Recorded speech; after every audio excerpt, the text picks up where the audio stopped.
A warm welcome to all of you for joining us to celebrate the 25th anniversary of the ICA Statement of the Cooperative Identity. As you know, you are here as part of the celebration. The ICA and the Cooperative College UK are presenting two online events under the banner of Cooperative Conversations, a two-part series featuring live discussions with cooperatives from across the globe, many of whom worked behind the scenes to define the Statement on the Cooperative Identity, its cooperative and ethical values, and its 7 cooperative principles.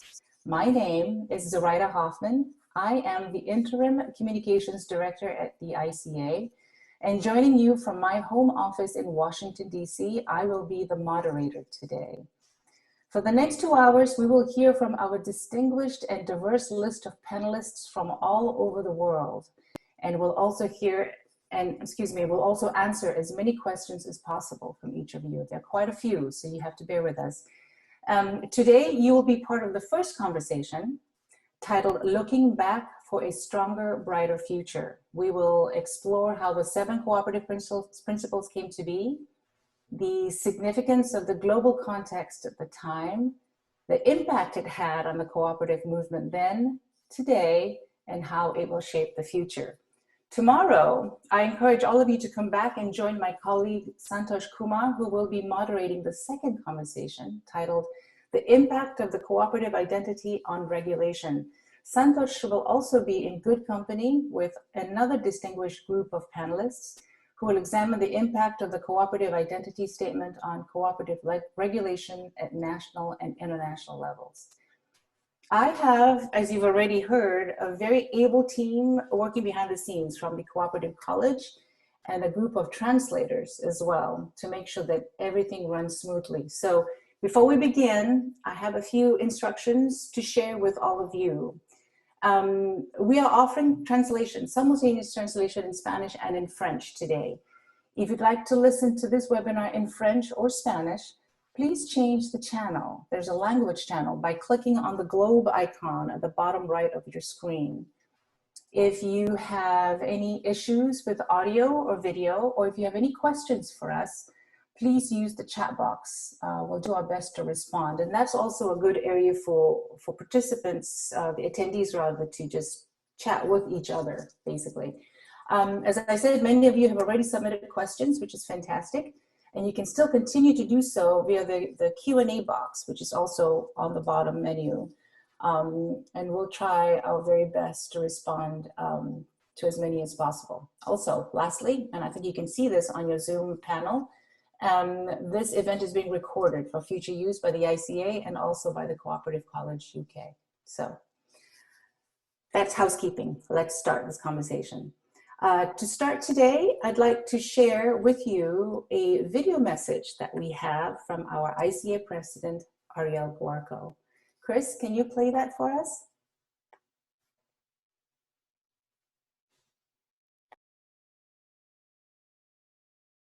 De lo que significa para mí la identidad cooperativa. La identidad es un concepto que nos ayuda a entender quiénes somos y a diferenciarnos de otros modelos de empresas. En el escenario actual, la identidad cooperativa es necesaria para impulsar nuestros proyectos y posicionarnos en un mundo lleno de desafíos e incertidumbres y problemáticas que urge resolver. Me gustaría también destacar que la identidad cooperativa no se mantiene estática e inmutable. Las cooperativas, al estar insertas en los territorios, son una expresión viva de la autoorganización de cada comunidad. La pandemia ha puesto de relieve y ha acentuado estas condiciones, tanto expresiones solidarias como conflictos y desigualdades. Estoy convencido que solo cooperando podremos salir de esta enorme crisis sanitaria, económica y social. Y lo podemos hacer. Lo tenemos que hacer, precisamente porque tenemos una identidad que nos permite reconocernos y actuar bajo los mismos principios. Sabemos que hay 3 millones de cooperativas en todo el mundo, con más de 1.000 millones de miembros, que están apostando en este momento por esa salida cooperativa. que están produciendo bienes y brindando servicios que permitan el sostenimiento de la vida a lo largo y ancho del planeta. En la Alianza Cooperativa Internacional, que es la casa común de todos los cooperativistas, sabemos del gran esfuerzo que están haciendo las cooperativas para responder a las necesidades de sus miembros, fundamentalmente en las áreas más esenciales. Hoy el mundo está viendo la identidad cooperativa en acción, su alcance y sus potencialidades. Estamos viendo cómo los valores y principios se expresan en cada territorio, con las complejidades propias de cada escenario donde nos toca intervenir. Y sobre todo, estamos demostrando que un mundo más justo, más solidario y más inclusivo es posible. Finalmente, y dado que los aniversarios nos sirven para recordar cómo fuimos configurando nuestra identidad a lo largo del tiempo, quiero destacar que en nuestro caso ha sido el resultado de procesos participativos, abiertos y democráticos. Hace 25 años en Manchester, más de 1.200 representantes de 90 países debatimos y consensuamos la Declaración de Identidad Cooperativa que estamos celebrando en esta oportunidad. Hoy volvemos a reflexionar sobre ella, a la luz de las enormes transformaciones globales de estas últimas décadas. Para concluir, quisiera decirles que la identidad cooperativa debe ser un espejo donde mirarnos y una invitación a actuar cada vez de forma más solidaria, más responsable y más sostenible. Una invitación a debatir sobre el papel que queremos jugar ante los desafíos que enfrenta la humanidad. El mundo necesita de la cooperación para salir adelante, no de cualquier forma, sino mejor.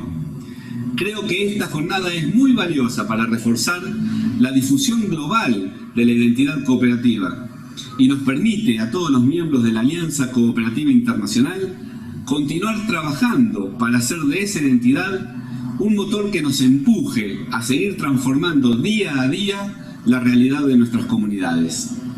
Les agradezco que me hayan invitado a compartir estas ideas con ustedes y les envío a la distancia un fuerte abrazo cooperativo.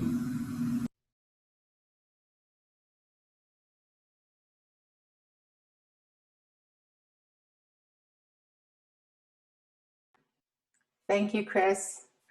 Okay, now I would like to introduce to you all our speakers in order of their appearance, although I sincerely hope that they will appear more than once. We have Ana Aguirre. Where is she? I'm hoping, can we pin our speakers, please?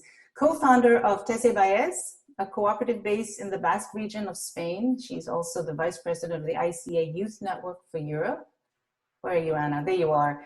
Mary Nirlungayuk, vice president of the Cooperative Services Division at the Arctic Cooperatives Limited in Central Arctic. She, like me, is also we're early morning risers. It's morning still there for you, Mary. From Kenya, we have Hilda Ojal, from Cusco Mutual Assurance, and also a proud member of the ICA Africa Youth Network, Hilda. Alessia Bellino, Communications Officer for Gulliver Cooperative in Modena, Italy. Nice to see you again, Alessia. Mervyn Wilson, where are you, Mervyn? Chair of the Cooperative Heritage Trust in the UK. There he is. From France, we have Jean-Louis Bancel. He's the ICA board member, president of Cooperatives Europe and also Credit Cooperative. Akira Kurimoto, I think he's running a little late. We're having a little technical difficulties. And I'll reintroduce him when he shows up. Let me make sure he's not here. Akira Kurimoto is the chair of the ICA Asia and Pacific Research Committee and also board member and chief researcher of the Consumer Cooperative Institute in Japan. I'll reintroduce him when he enters the room. Scylla Ross, there she is. She's our co-host also today. She's the principal and CEO of the Cooperative College in UK.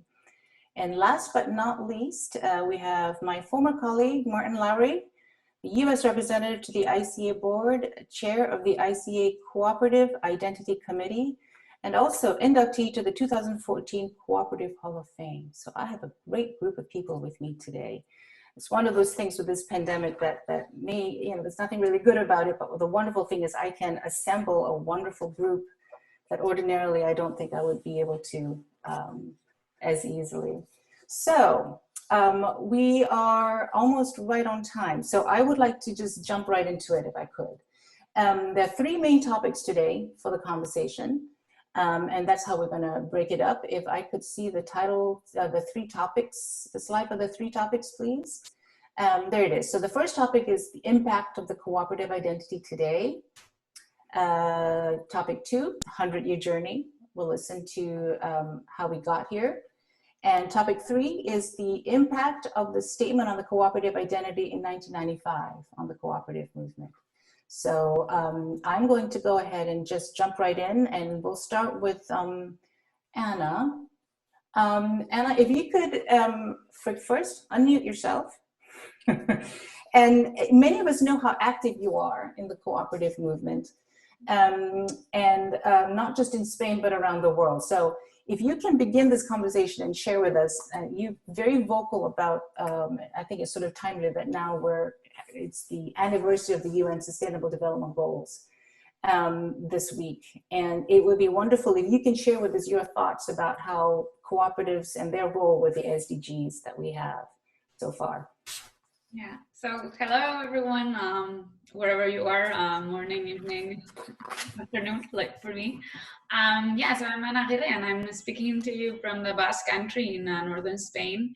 And I'm speaking to you as not only the VP, like Soraya said, but also a cooperative member myself. I started my own co-op 11 years ago with another group of 7 people that is now hosting almost 50 people worldwide. So this is what I think is super interesting for me about the cooperative identity, is that for me it's a way of looking at the world and a way of being in the world rather than just a job. So I speak from the heart when I say that I feel like a little activist of my job, and it's beyond just doing a good job for my company, but actually realizing that for me it's a model that can change society for good, right? And that it really speaks to young people. And I think that when we look at young generations, it's very aligned with what the values of sustainability and human-centered societies that we are looking at right now. And this brings me to the SDGs, right? Because this is like a movement that has gone transversally throughout a lot of industries, and it's been like accepted by so many different people from different fields, and it feels like it's a new thing. But looking at our history as cooperative members, we know that cooperatives are super aligned with these 17 goals that we're looking at as the 5th anniversary, I think. So for us, we should stand strong and proud in this conversation, because I think we've been doing this for a very long time, maybe in a different way, maybe because of other principles and stuff, but really it's very aligned with what the SDGs are talking about and looking forward to. So in that sense, I think for me, when I talk about the SDGs and the cooperative movement, it feels like it's the common language, right? So people from all over the world here, we're all speaking English. So SDGs is like common language for a lot of companies, and we just need to learn that as long as we keep our language in the cooperative movement, our values, the way we stand together, when we look at the world, we need to be able to talk and communicate throughout a language that everyone can understand. And maybe the SDGs will allow us to communicate with other generations, people outside of the movement that we want to reach out to. So in that sense, I think that we should proudly realize how much we've done aligned with the SDGs.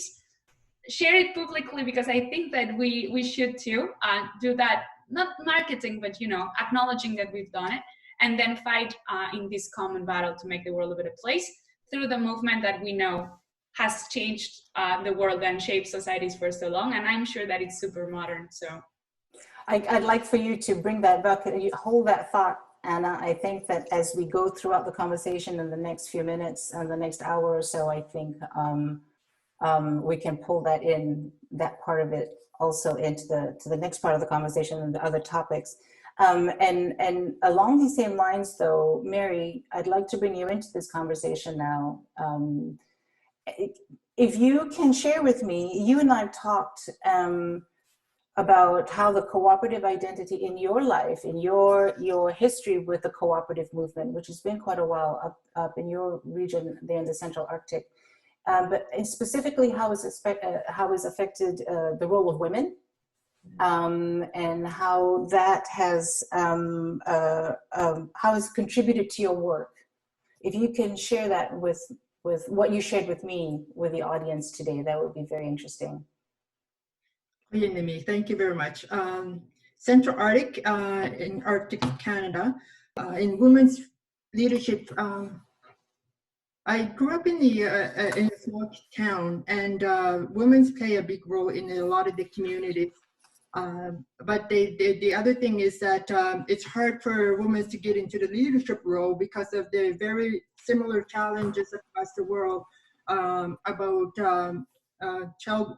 bringing up kids at home. But in saying that, I was mentored by my dad. My dad is my inspiration. He recently passed away in March. However, in saying that, he always encouraged me as a woman.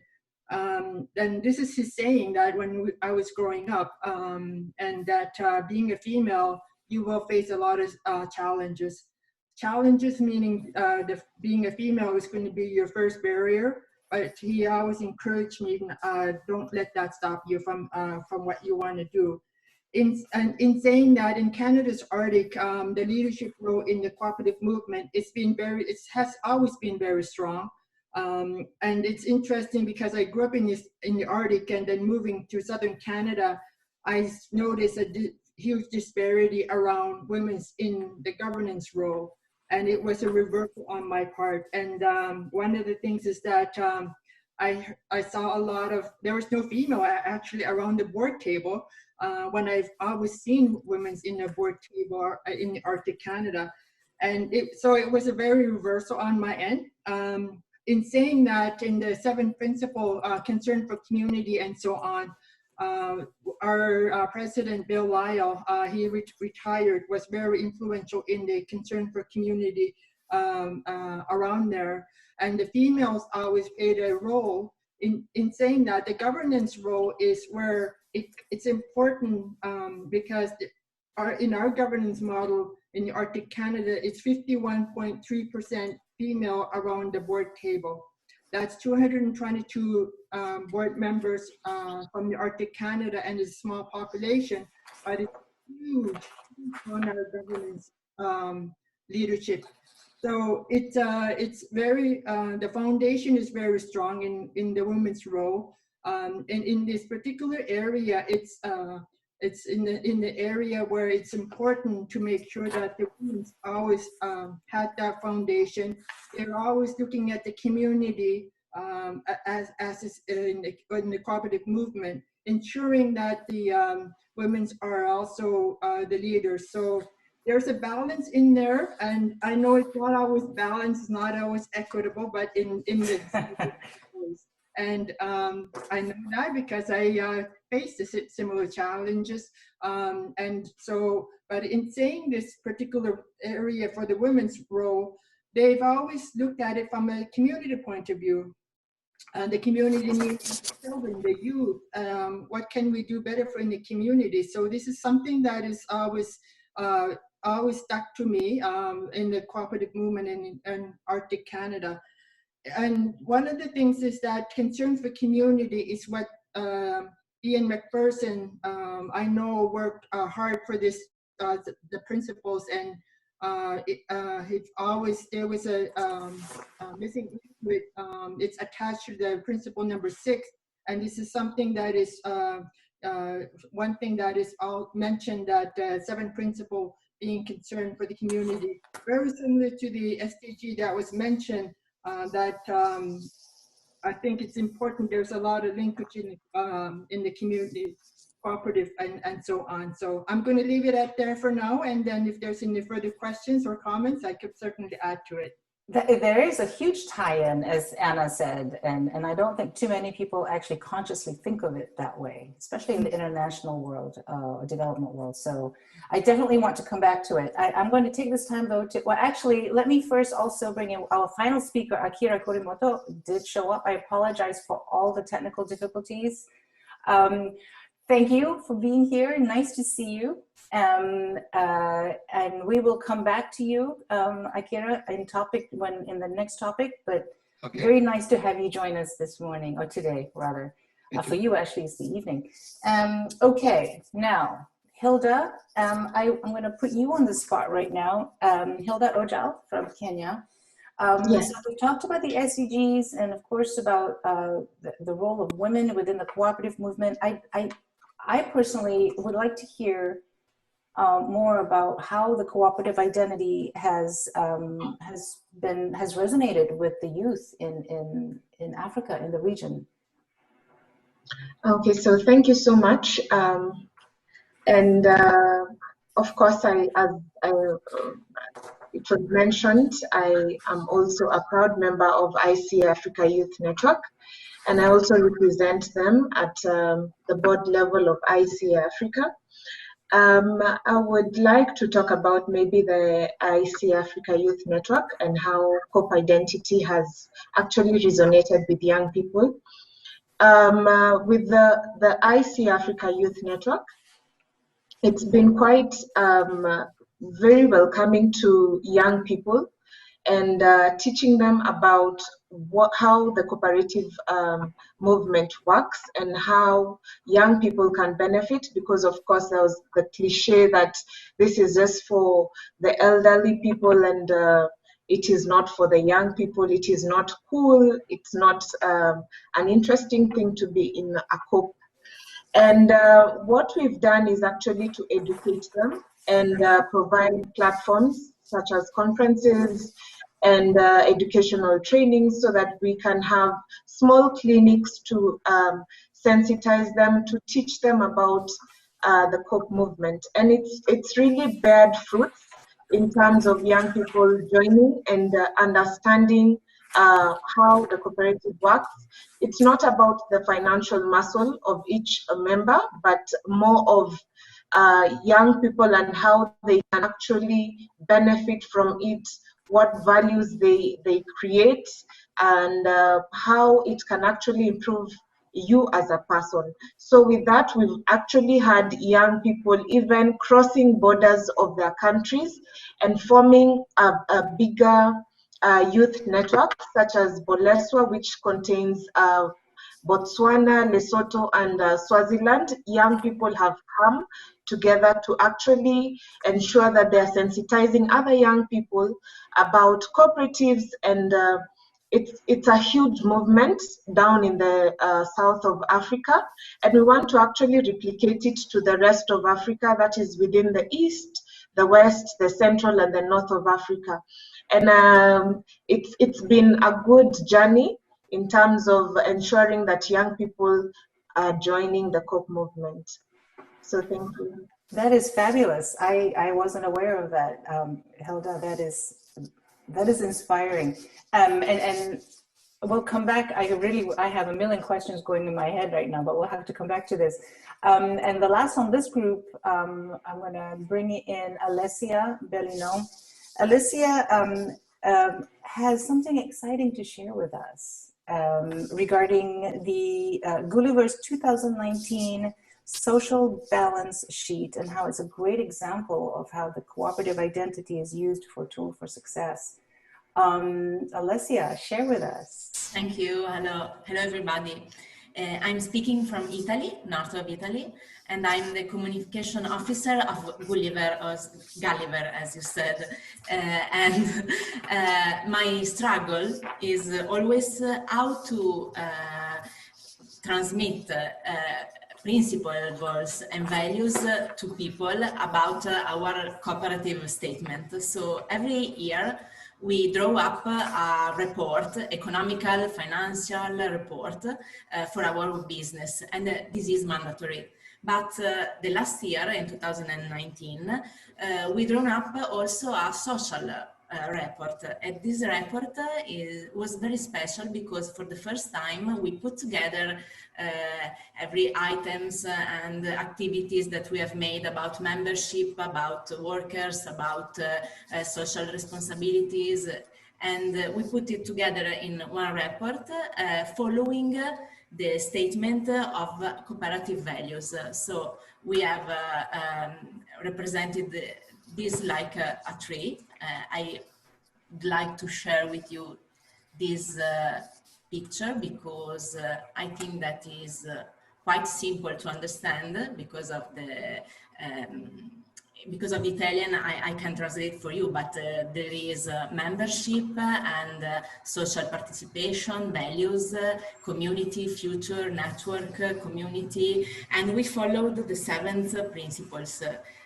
It was quite hard because it was the first time, and every year we usually do reports separated by items and arguments. For the first time, we tried to follow the 7 principles. Here we have in Italian, but also represented, and the SDGs. I'd like to spread awareness about this because my fear is that my colleagues, cooperators, during the practical ways of working and our day-by-day activities, they can forget how about is important and is so high to think about our values, but it's not so hard if you can apply that to your day-by-day job. So this is the first attempt.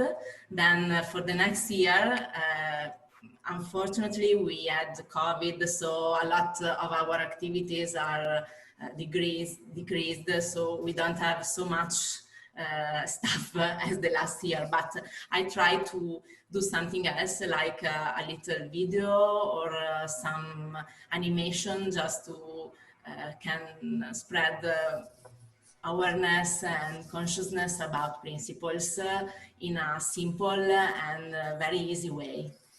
So I have questions that have been submitted from the audience that I'm going to go through, but Alessia, I'll start with you.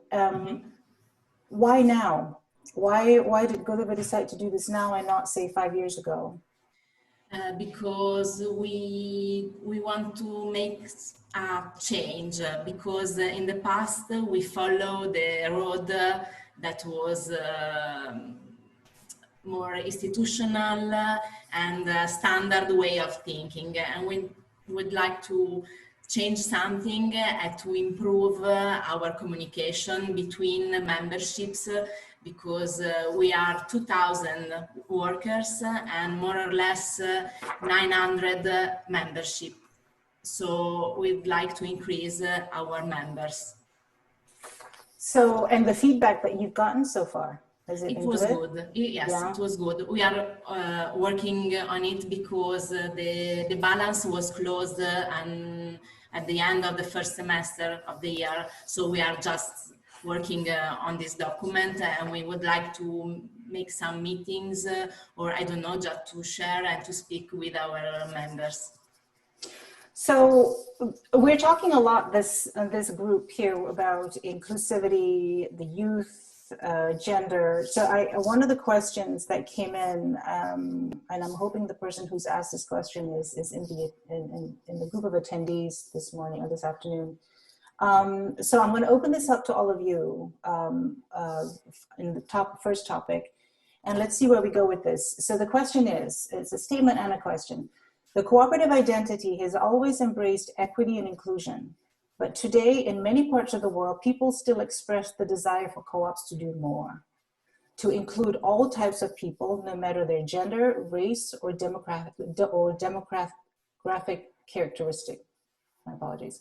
How can we ensure that the cooperative identity and the cooperatives are leaders in this area in diversity, equity, and inclusion? I see Anna's hand. Yes, I would like for all of you to just do the old-fashioned way and raise hands. And Chris, if we could just put the whole gallery of speakers up so I can identify them, that'd be great. But yes, Anna, I do see you. I will call on you first. Go ahead, Anna. All right. So, yeah, this question is awesome because this is something that needs to feel modern and inclusive, and people need to be like their heart needs to be in it. So I think that it is very, very interesting, and it's one of the fights that I always try to fight. And I think that the main topic on why cooperatives are not as spread as they should be, and this is my opinion, is that it's not really taught. It's not taught in schools. It's not taught in business schools or any other schools that will potentially create entrepreneurs, right? So if you are not taught or you don't know the model, how are you going to create cooperatives? So we are missing so many people of so many different backgrounds, and I'm talking racial, generational, age groups, everything.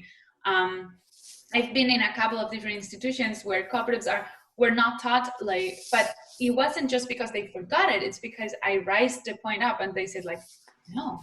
And I'm like, how is this possible? You know, so I think that the first step for us to be capable of, you know, integrating other collectives is to become a known model, because I am sure, and I'm going to repeat myself from my first point, is that it is the most human, the most respectful, very resilient and very sustainable model of making enterprises.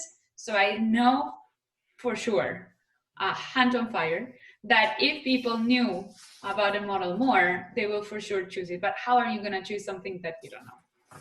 Well, and I should have said this in the beginning. Well, and I also believe that the cooperative model is one of the best kept secrets, which is not necessarily good, because we don't want it to be a secret, right? But it is. Now, I was going to say this in the beginning, that the conversation today, I want to invite other panelists from the different topics to also jump in. And I know Scilla Ross, who is the head of the Cooperative College, has, I think, something she wants to add into this part of the conversation. The floor is yours, Scilla. Go ahead.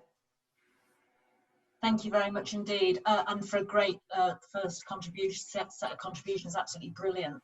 And I just wanted to say that I totally agree with Anna. It's something that we seek to do in the UK, is to get that almost cradle to grave learning around what cooperation is and what cooperatives are. But I think we should go a bit further and be bold. And although we're here celebrating something that's extraordinary and that's 25 years old, that is massively important in terms of being a statement of identity, I don't think we should be afraid of it being flexible, fluid and living as well, because otherwise it can't account for the extraordinary changes in the world that we see continuously. And whilst if we drill down into the values and principles, we can always make them fit around some of the really big issues of our time and how we might respond as cooperators. We need to have that, I think, openness around it, almost a 6-monthly top up using new technologies, so that we're on top of the various themes, so that they do have that resonance. I agree, and we're going to cover this too in topic number 3. But I know, Martin, you have many opinions about this, and you have views to share. If you'd like to say something now, that'd be great. We can certainly cover this at the end too. Go ahead, Martin. So at the end, we'll cover it around potential changes in the principles and what Scilla just said about flexibility of interpretation. I simply want to add a point here about diversity, equity, and inclusion, which is how inequitable today's societies are around the world, and how large the gaps are between the haves and the have-nots. And the pandemic is telling us a lot about that. So it really is a great opportunity. And I think the panelists have been great so far in terms of talking about the sense of how community can come together, how respect for gender, respect for youth is all really important there. But it's all in the context of the need to be a much more inclusive economy in every society around the world. And somehow we as cooperatives need to be able to make that point in action. As Anna consistently says, where are the actions that we take that make the real difference to bring the principles and values alive? And I'll stop there. Hang on one second. I have one more question. I'm going to go with Mary. Anna, I would like to give Mary an opportunity to speak, and then I have one more question, because then we might have to, no, we have a little bit more time. We might be able to take one more after this. Go ahead, Mary. Thank you very much. It's interesting, inclusiveness. As much as I talked about the fair balance in female role in the Arctic Canada, in Canada, there's huge disparity in the Indigenous communities. Disparity meaning that a lot of conditions in the northern provinces, I noticed there's huge disparity in this area. The cooperative movement in its inclusiveness is something that we talked about it because we're working these areas, but they look to Arctic Cooperative for those. So my thought process is always saying, so if we're already in those fields, why are you looking to us? Yes, we're examples and so on, but it's your provinces. Like some accountability is lacking sometimes, and it's always pointing fingers to our organization, to other areas to solve those issues. But it's stepping up into those roles is, I think, is always lacking in the sense of what can we do better in these communities being inclusive. So I'll leave it at that for now. Thank you. Thank you, Mary. Well, and I think we've heard Mary, Martin and Sila, and we're going to hear more of this about how things need to be flexible and things need to keep moving. So 25 years ago, the world was a very different place as opposed to say 50, 100 years ago. So I'd like to ask, actually this can go with all of you. If you were to, and this is a question that came in as well, if you were asked to revise the statement of identity to serve the movement for the next 20 years, starting from now, because things are very different now than they were many years ago, what changes would you recommend in support of the new cooperativism that meets the social, economic, and all the changes really of the 21st century? Do I have any takers for this question? Oh, I know you're not shy. Jean-Louis. Yes. Bonjour. Merci beaucoup de m'accueillir. Je vais parler en français. One moment, Jean-Louis. I just want to remind everybody, you can switch your Globe channel to hear Jean-Louis in English, if you, like me, if you don't speak French. So I encourage all of you, let's give some people the chance to do that. There we go. Go ahead, Jean-Louis. Bien. Je vais donc parler en français parce que il me semble très important, au nom de la diversité, de garantir la diversité linguistique au sein du mouvement coopératif. Sur cette question de la révision, je laisserai bien sûr Martine s'exprimer parce que c'est lui qui, aujourd'hui, en tant que président du comité d'identité au sein du conseil d'administration, porte cette question que nous avons examinée lorsque j'ai présidé le comité sur les principes coopératifs. Mais il faut se rappeler que ce comité a été créé parce que, à l'Assemblée générale que nous avions à Cancun, au Mexique, nos collègues d'Amérique du Sud voulaient que nous modifiions le 7e principe coopératif parce qu'ils voulaient qu'on exprime plus clairement la question de l'environnement. Là, à l'époque, nous n'étions pas opposés à cette idée, mais c'était plutôt le processus qui nous avait gênés. Et donc, on a mis en place tout un processus statutaire de révision des principes coopératifs. Ce qui est le plus important, c'est de s'interroger sur, bien sûr, ce qui a été dit tout à l'heure, cette capacité d'adaptation. Je pense que parmi les sujets qu'il faut traiter, il y a bien sûr le défi climatique, le défi de la digitalisation. Je pense que c'est quelque chose qu'il faut beaucoup réfléchir parce qu'on est encore peut-être très attaché à des coopératives au sens très physique du terme. Peut-être qu'il faut projeter davantage.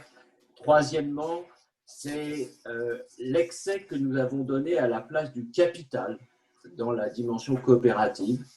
Je ne vais pas trop développer, on y reviendra peut-être, mais le capitalisme a gagné tous les esprits, y compris les esprits des coopérateurs.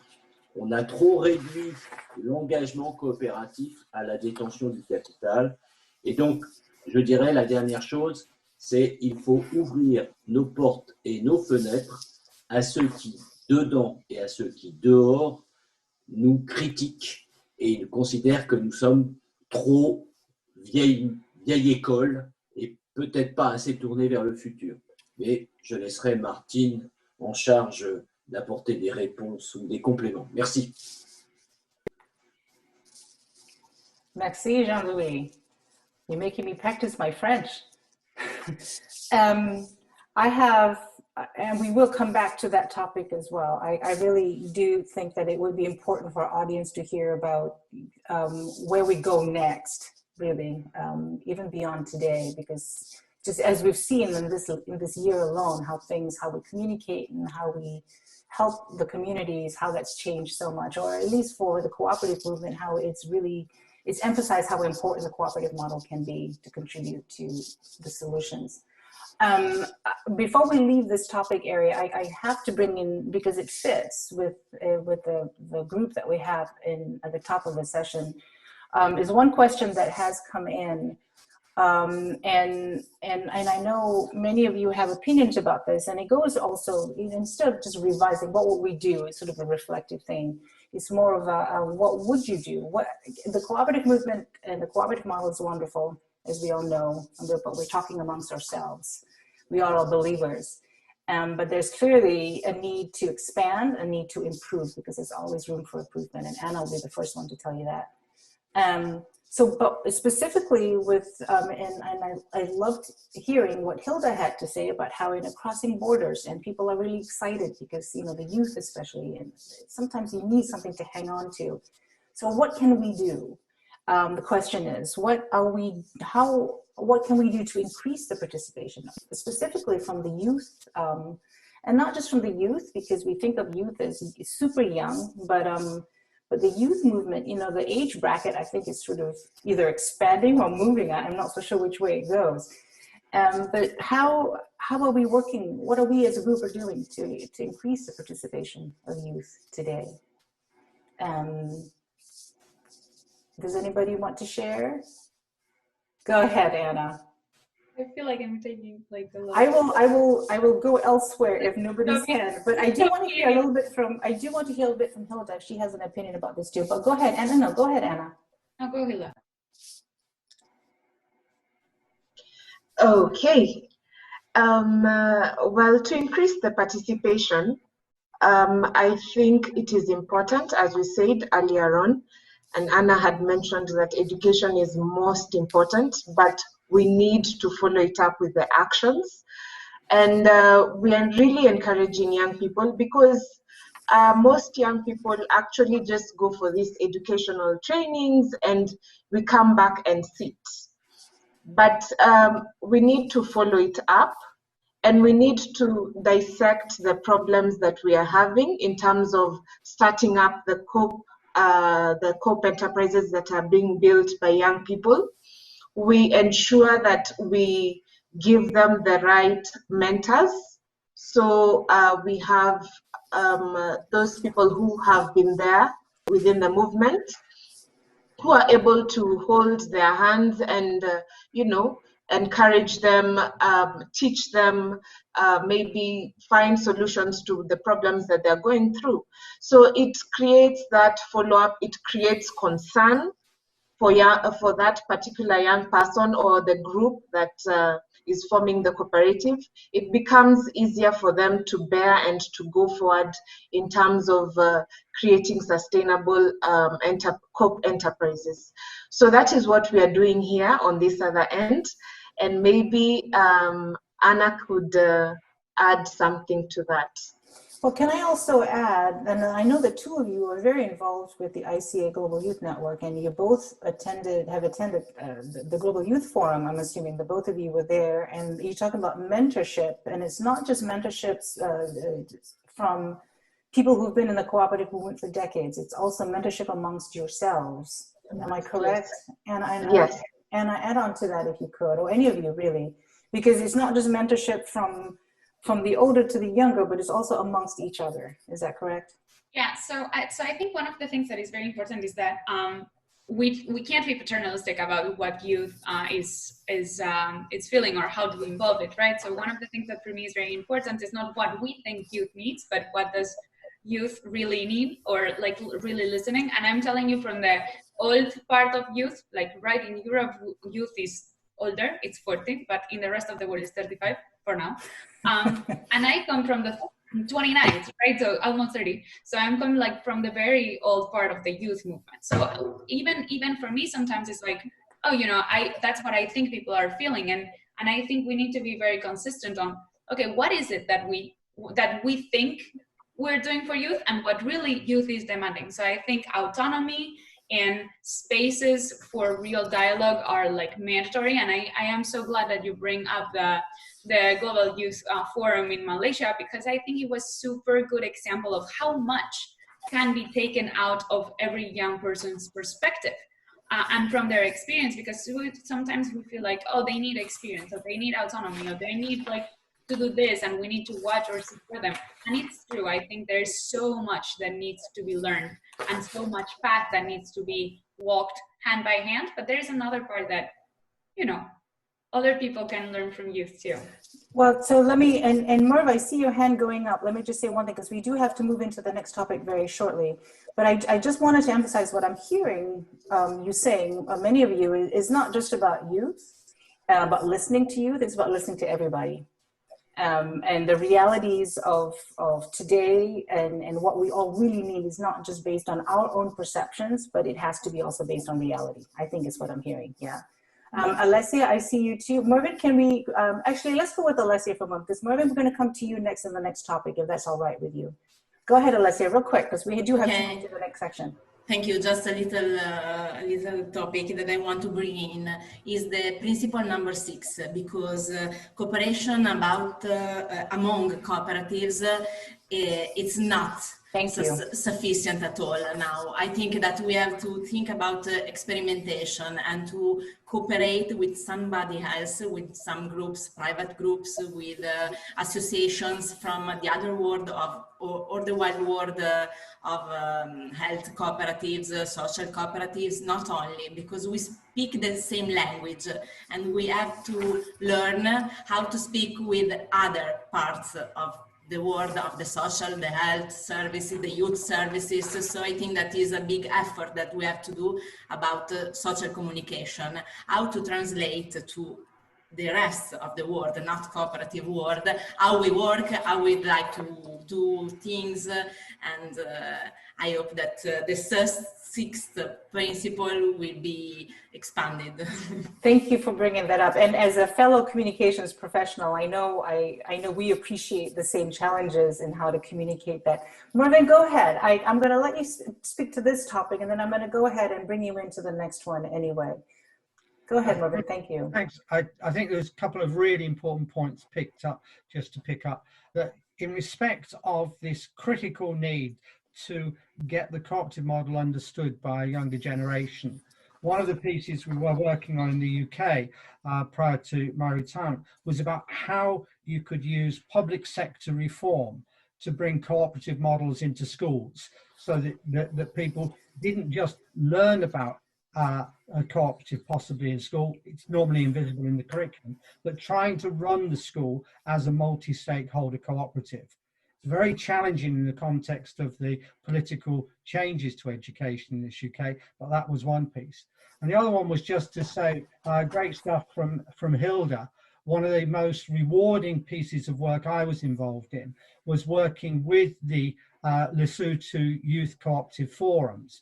And there we had this wonderful example about where existing cooperatives were trying to work alongside youth cooperatives that weren't just models of it, but they were actually trying to set up real cooperative enterprises to create employment, to create income generation for young people. And to actually go back and see some of those being successful was probably one of the most rewarding parts of my cooperative career. That's fantastic. I didn't know that, Mervyn. All right. I'm looking at the time. I think we're still good, but I'm going to bring us into the next section, if you will. Thank you, ladies, very much. Your job is not done, though. you will be coming in. I'm going to be drawing you in, and feel free to, actually, you can just do the hands up option on Zoom that you can do. I'm not able to tell you how to do that right now, but I'm sure all of you can figure it out. All right, so I am going to bring in the topic for going back 100 years, which, and we're going to hear this, it's really serves what I think it serves as the foundation for much of what we're talking about today. But before I do that, I'd like to share with you a special note that I received over the weekend from Sir Graham Melmoth, who was the ICA president in 1995, and he was at the Congress that during the time for what we're celebrating today. So if I could read that real briefly to you, and then Mervyn will bring you in after I read the special note from Sir Graham, if I could. The bold statement in itself, actually, before this, Chloe, there we let's bring out the next slide, please. There we go, back up. All right, and for those of you who don't know, this is Sir Graham Melmoth. So his statement reads, the bold statement in itself, without introduction or fanfare, is typically understated, but when it was unveiled, it made a significant impact. It was formally published by the ICA Centennial Congress in September of 1995, at which it was debated, having undergone numerous drafts and iterations by the ICA board, ICA members generally, and other cooperators in locations as far-flung as tropical Africa and the steppes of the Andes. I spent some time myself with colleagues working on early drafts of the statement in more or less glamorous hotspots in the years leading up finally to the 1995 Congress at which it was adopted. At this Congress, as it happens, I inherited the gavel wielded so lightly by Lars Marcus of Sweden, a learned cooperative thinker, when he retired as ICA president at the conclusion of the general meeting. Or, to put it more precisely, I was elected president of the ICA in the place of Lars Marcus at the conclusion of Congress. The statement itself, as is self-evident, is an encapsulation of cooperative aims and principles, and as a result, it is good to have it in such manageable form, giving us all a workable definition of a cooperative, together with its underlying values, itemizing the 7 principles we have learned to see as inherent in the very nature of cooperatives worldwide. As a postscript, I should add, I found it necessary to resign as ICA president in 1997 while I was CEO of the Cooperative Wholesale Society, or CWS, in the UK, since I had a pressing matter of defending the CWS from the potential depredations of a non-cooperative takeover artist, which fortunately was achieved satisfactorily. Otherwise, I would not be writing this piece. Signed, Sir Graham Melmoth, written on Saturday, 19th September, 2020. So with that, Mervyn, I think that is quite the perfect way to set the stage up for you, though. And I know you were actively involved at this time when the gavel was passed in the cooperative movement and when the statement was adopted. So with that as a setup, can you share with us what led to the review of the cooperative principles and why you think it had such a tremendous impact? Thank you. And great to hear from Sir Graham as well. Yes, I was actively involved at the time, and not just in organising some of the debates around it in the UK, but also we hosted at the Cooperative College at the time the ICA Youth Forum, which drew people from many countries. But perhaps a quick bit of background, because the previous debates and updates on the principles had always referred to the Rochdale principles. And I think we had very much up until then, the statement, a Rochdale narrative. And as the custodians of the Rochdale Pioneers Museum and Archive, it's perhaps worth reminding ourselves that the Rochdale pioneers themselves didn't set down any set of principles. They had a document that they spent a year drafting called the Law First.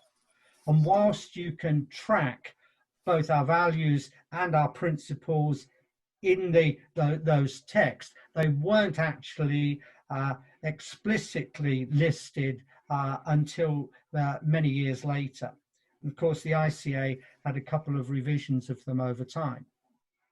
I think what was hugely different for both the process and what led to the revisions and the adoption of the statement on the cooperative identity was the enormous challenges that the traditional well-established movements, particularly in the North, had experienced in the 1980s and early 90s.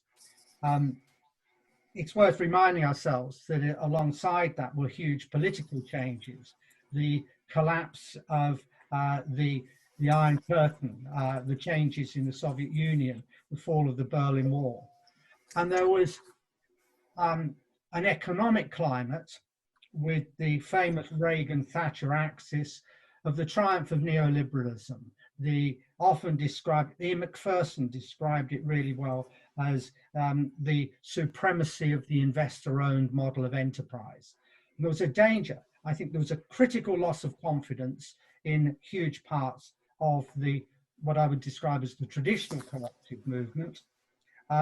And picking up a point that Alicia made, whereby many of the leaders of our traditional cooperatives saw survival as businesses rather than survival and development as cooperatives as the challenge they faced. And I think I'd like to bring in one person whose name hasn't been mentioned. After the initial work by Lars Marcus, the ICA commissioned Sven Acker Bock, an absolutely wonderful Swedish cooperative thinker, who produced a document called Cooperative Values in a Changing World. Well worth going back to. I describe it as an absolutely electrifying document because he identified the trends as that rush for business survival had directly compromised membership, our engagement with members, and what our fundamental values and beliefs were. And from that came something that had never really previously been done, which was a crystal clear attempt to identify our underlying values, our fundamental beliefs as cooperators and cooperatives. And that document really led into the work then taken up by the wonderful Ian Macpherson, producing the drafts that we discussed around the world. So the timing of the 95 debate was absolutely critical in challenging that lack of confidence. The second thing I'd make is the process. Those documents were discussed globally, not just by the formal structures of the ICA, but I know I was directly involved in literally dozens of meetings all over the United Kingdom, where they suddenly realized that the challenges that we were facing in the movement in the UK were shared by many, many other movements. And there was also another process that took, which I think led to some of the inclusiveness that I think is one of the core characteristics of the statement. We moved, first of all, from a Rochdale-only narrative to recognizing the different trends, the different traditions of cooperation from other movements, but the strengths of some of those different parts of what we would now see as a far more diverse cooperative sector, one of the richnesses that we have. So I think the process took us away from a narrow Rochdale narrative to recognizing those trends and far more inclusivity of different cooperative sectors, which I think is reflected in the leadership and the nature of the movement today. Perhaps just to finish on some of these things, more than anything, it gave us this crystal clear shared cooperative identity. And it's why I'm possibly one of those that would caution about tinkering with it. I think that Ian McPherson was a wonderful wordsmith and used very inclusive wording that enabled interpretation to enable differing traditions to engage with and feel part of that statement and identity. As opposed for what I would describe as ideological purists that would want to put every dot and comma in to their interpretation of what cooperation is. And that as a result of that, I think that what the work that Jean-Louis led, developing the guidance notes, is so critical. I think the flexibility can come through those guidance notes and the ability to manage that wonderful definition that comes from the statement on the cooperative identity. Perhaps I can finish. If you saw me glancing around, it was because I was trying to identify a text, but one of the problems of lockdown is I've had time to reorganize my study. And the next stop is I can't find a bloody thing. It's a good problem to have, Mervyn. There was a wonderful academic text from the 1930s, which stated about how cooperation was as old as humankind. And it was the idea of competition as the driving force in the economy that was something new and had brought about such divisions. Now, I think that that's a crucial one, that is why the values as the underlying beliefs of cooperatives is so important. I don't think that the statement identified the values that from the pioneers. They codified values that have been implicit in human society and its attempts to cooperate, and for the first time it made them explicit. So let me interrupt you right there, and I want to bring in Akira Kurimoto and again Jean-Louis Benza. I have some questions in my mind and also from the audience here, but let's get through this first, and then we'll go back to questions, any other issues we want to cover. I've been instructed by my back-end colleagues for a message to the audience, if I could say that we have a lot of questions coming in right now, and we're going through them. So if I could ask all of you to be a little patient, and we will try to respond as quickly as we can, and hopefully we'll answer most of them, so bear with us. But Akira, I'd like to come to you for a moment, if I could, and you being the scholar, and really bring in the issue of, because we're talking about, we've covered so much ground on having what Ian McPherson did, and also having the need to be flexible and sort of moving with the times. I'd like to hear your thoughts on the fact that there were so many studies that were done back in the 80s, leading up to 1995, on the reason why we need to assess the statement at the time of the cooperative principles. And these studies basically showed that some cooperatives could face an identity crisis if steps were not taken. Can you share your views on that and your knowledge with us, if you could? Well, I shall speak about my own experience. Yes, please. I was involved in the process of making the identity statement from 1980 to 1995. These 15 years is very crucial time for the ICA itself. Could you show my slides? I have prepared just 2-page slides. Well, keep on going. I will locate them for you. Okay. Go ahead.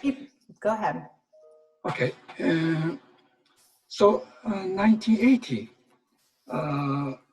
Alexander Ledrow had made a presentation in the ICA Moscow Congress on the cooperatives in the year 2000. In that, he had pointed out 3 major crises the cooperatives have faced. That is credibility crisis, management crisis, and then ideological crisis. It means that the cooperatives, especially the consumer cooperation in the Western world, had faced the identity crisis. And he had mentioned, he has questioned on the validity of existing principles. So he has raised a question on the cooperative principles, which was made by the ICA in 1966. And but he did not provide a prescription that should be written. And he said that prescription should be written by cooperators. So he didn't show. He has shown only the outline of the future direction. That's okay. But Lars Marcus, as Marvin expressed, had made a report on the cooperative and basic values at the 88th Congress in Stockholm, and focused on the membership as a core of cooperative values, answering Ledro's question. So this is the first attempt to answer to the question raised by Ledro, and then he enlisted member participation, adherence to democracy, honesty, and caring for others as basic values of the cooperation from his own experiences. And then Sven-Åke book, he had written Cooperative Values in the Changing World at the Tokyo Congress 1992, and he enlisted several values after the consultation with worldwide cooperators and scholars. And but in this report, he had recommended to revise existing cooperative principles.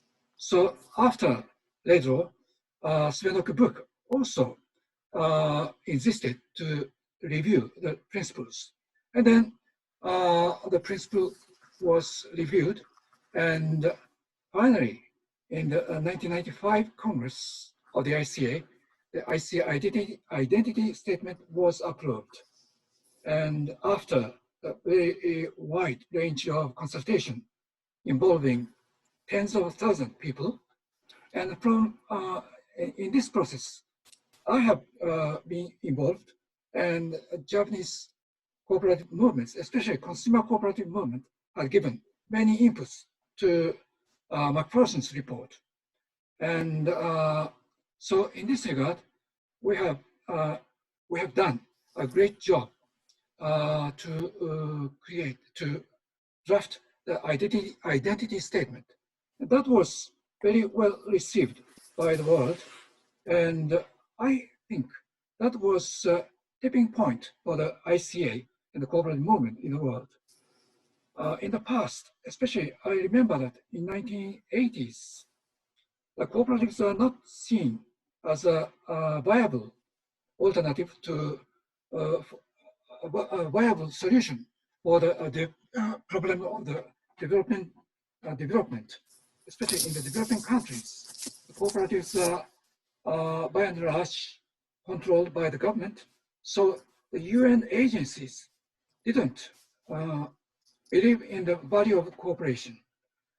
But after we have adopted identity statement, atmosphere or attitude of the UN organizations drastically changed.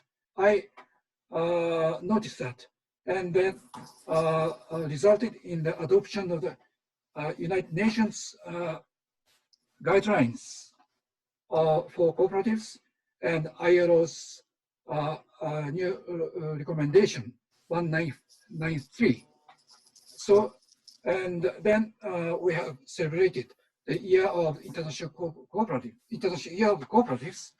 All these had happened after, and since we have adopted the identity statement as a global standard of cooperative values and principles. So in this regard, we have done a great job. And but after that, there are many things I have witnessed. There are many positive change. For instance, I remember that in the UK, the Cooperative College had organized the courses for lay board members and to teach the cooperative values and principles. So that is one sign. And the other signs would be found in many places, like social cooperatives in Italy or Mondragon cooperatives in Spain. There are many good examples we have known, and we have always look at those best practices in light of the cooperative identity statement. And in this regard, we could found the solid basis for evaluating the cooperative practices. That is the cooperative identity statement. So that is what I wish to talk as my presentation. Thank you. Now, what I have to say that that was very good background for what we're talking about today. And I tell you, probably one of the biggest changes or evolution, if you want to say, is the fact that information and media and the which we transfer information and communicate with each other has changed so much just within the last, I would say, year or 5 years, if you want to give it that. And so the way in which we communicate this best kept secret, is challenging, one. And two, and Jean-Louis, this is where I want to bring you in, is that it's a challenge in itself. And Alessia brought this up a little bit in how we not just communicate, but in also, and our friends from the Cooperative College and all of you really can understand the challenges that we face in also educating, in increasing awareness, expanding the network, so to speak. That's just one part, that's just one element, in my opinion. The other element of this, and Jean-Louis, we've talked a little bit about this in terms of how protecting and promoting is one thing, or rather promoting. So protecting is the other, right? So how, you're still very much entrenched in the cooperative movement there in Europe. And so how do we, what do you think the cooperative movement can do to make sure that these principles and values that, took such a long time to get to where it is today, how doesn't that not get lost in all the noise in whether it's the digital media, which we all, that's what we're doing right now, right? The news and the world of news and information and the way it's presented today. Share that with us a little bit. And I'm going to remind everybody to switch over to the channels, as I'm going to do right now. Go ahead, Jean-Louis. Merci beaucoup. Voilà une question bien difficile, mais à laquelle je vais essayer de répondre. Tout d'abord, je voudrais remettre un peu d'histoire, parce que j'ai eu la chance de participer au congrès de Manchester. À l'époque, je n'étais pas un vrai coopérateur, parce que j'étais un mutualiste. Et je voudrais expliquer cela parce que je ne voudrais pas non plus qu'on croie que c'était tout paradisiaque dans le système coopératif à l'époque. En effet, il y avait eu une scission à l'intérieur du mouvement coopératif au congrès de Tokyo en 1992 où certains voulaient que les mutuelles soient reconnues comme des coopératives et d'autres considéraient qu'il y avait beaucoup de fausses mutuelles et qu'on ne pouvait donc pas accepter les mutuelles comme des coopératives. C'est pour ça que j'ai beaucoup apprécié tout à l'heure ce qu'a dit Alessia. Venant de l'extérieur, venant des mutuelles, je suis progressivement devenu un coopérateur. Je pense que c'est la première chose importante pour permettre la promotion, c'est accepter le débat. Ne pas être comme je ne sais quelle église avec le Vatican qui donne une ligne unique qui doit être appliquée de façon uniforme. Universel ne veut pas dire uniforme. C'est ça que je pense être le point le plus important, d'où l'enjeu de ce qui a été dit tout à l'heure par Mervyn, qu'on a essayé de faire avec les notes d'explication, il y a des valeurs universelles, il y a des principes fondamentaux, mais il faut être capable de les adapter aux réalités. Les principes eux-mêmes contiennent cette diversité. L'exemple le plus classique, c'est le 3e principe coopératif, où il y a le mélange, peut-être pas très harmonieux d'ailleurs, de la vision anglo-saxonne sur la place du capital et la vision de l'Europe continentale. Je rappelle que notre ami Schutz-Delitz, quand il a créé les coopératives, pas Schutz-Delitz, pardon, Raiffeisen, quand il a créé les coopératives de crédit en Allemagne, a refusé qu'elles soient créées avec du capital. Parce que ce qui était le plus important à ses yeux, alors que c'était pour faire des banques, ça n'est pas l'argent, mais l'engagement des coopérateurs, la solidarité des coopérateurs. Pareil, dans la tradition française des coopératives de travailleurs, ce qui compte, ce n'est pas le capital. La vision anglo-saxonne met beaucoup plus l'accent sur les questions d'apport d'argent. Et donc, sur ce point, je pense que le défi le plus intéressant que nous avons aujourd'hui, c'est d'accepter le débat, la confrontation, la controverse pour faire nourrir les choses. Deuxième chose importante, c'est de se rappeler qu'un congrès, c'est un congrès non pas des coopératives, mais un congrès des coopérateurs, des humains, des femmes et des hommes qui font des coopératives. L'Assemblée générale de l'ACI et l'Assemblée générale des coopératives, le congrès est le congrès des coopérateurs. En fait, c'est l'opinion publique mondiale réunie pour construire le mouvement coopératif.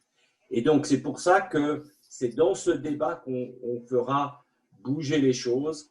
Et c'est là où je pense les idées naissent et les idées avancent. Les principes coopératifs, ce ne sont pas des choses sacrées qu'on met là-haut et qu'on oublie très vite. C'est juste une boussole pour guider nos pas. Et cette boussole, il faut que de temps à autre, elle se recadre en fonction des évolutions du monde. Voilà moi ce que je voudrais dire sur la question que tu viens de poser. Hein, c'est comment on fait bouger les choses. C'est par le débat et par un vrai débat entre coopérateurs et pas simplement entre institutions. Voilà ce que je dirais.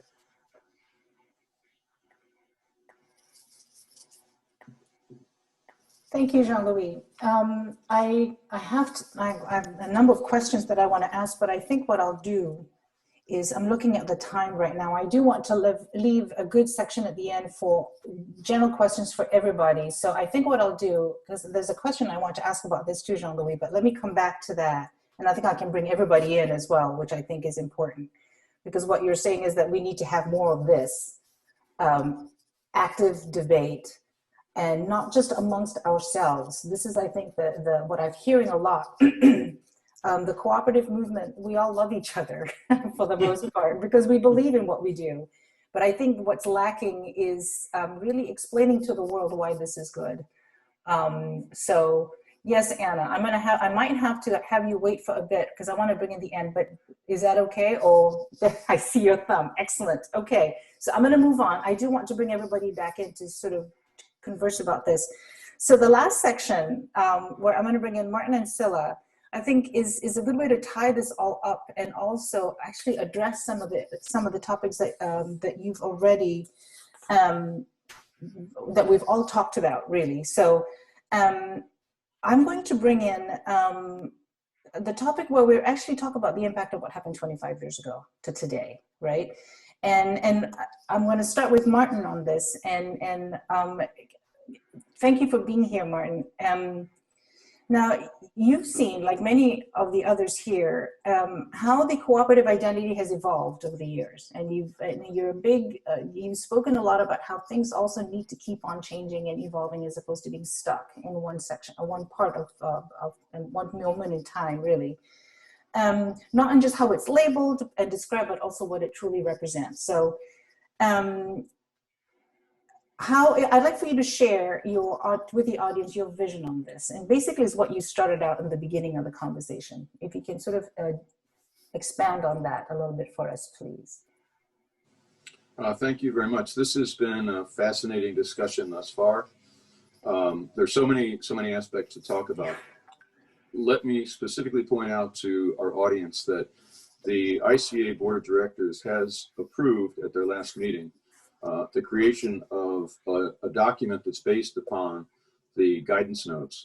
That would be a shorter document, and as a couple of folks have said already, simple language, straightforward language that could be used in multiple settings with multiple stakeholders. With that in mind, many of the things that have been said today are relevant to what would be in that document. Let me start first of all with Mervin's comments. I strongly encourage you as well to read Sven Åkerbook's essay on cooperative values. And I also strongly encourage you to look at some of the materials that Ian McPherson developed regarding his own view of the values and the principles, specifically where he talks about the values as having a permanence. They're in many ways eternal values, but that the principles need to adapt to the time. So I agree with Mervin's concern that we not tinker with the principles. But let me point out that as we've moved through from 1995 to 2020, we have periodically, as Jean-Louis mentioned regarding Cancun, had members coming forward saying, we need a new principle. And when they say that, they typically are saying, I do not see in the language of the current principles specific enough information that will cover my concerns. And one of those concerns certainly was Cancun regarding sustainable environment. A more recent concern we've already discussed in topic 1, which is diversity, equity, and inclusion, and the question of whether that is already included in the principles. So I think we have to be open to looking at language and deciding whether in fact there are ways to interpret the principles that are as inclusive as they need to be with the changing times. 1995, we really didn't have the internet. And today it is, in a way, an all-consuming thing. Let me also mention 2 comments that I found quite interesting. What Mary said about the question of if I'm in a Canadian province and saying, tell me what the Indigenous people need, well, am I part of the province or not? So there is an interesting dichotomy here between inclusion and exclusion. And the identity statement is an attempt to create global inclusion.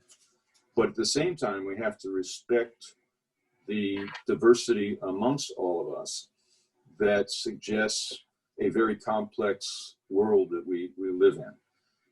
And Jean-Louis said this from the point of view of universal does not mean uniform. Respecting linguistic diversity, respecting cultural diversity. The diversity among us is the richness that we have. So we've had this interesting balance that's needed between seeing ourselves as having a single identity, but at the same time within that identity, seeing ourselves as being highly diverse in needs, interests, demography, and so on.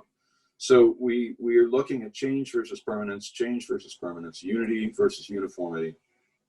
And we can do that, but it requires making sure that those that are saying, I don't quite see myself in these principles, a way to find that in the language. And I hope that over the coming year, as we lead up to the Congress, the World Cooperative Congress that's now been postponed because of the pandemic to December 1st to 3rd, 2021 in Seoul, Korea, that we can continue to have this dialogue. And I fully agree that the dialogue needs to reach out beyond the formal structure of the ICA today. Perhaps most importantly, I think we need to recognize that we have perhaps the most critical role to play since those discussions began leading up to 1995. That we're looking at fundamental changes in global economics. We are distinct from a purely capital market view of how the world works, and things are changing dramatically in that regard as well.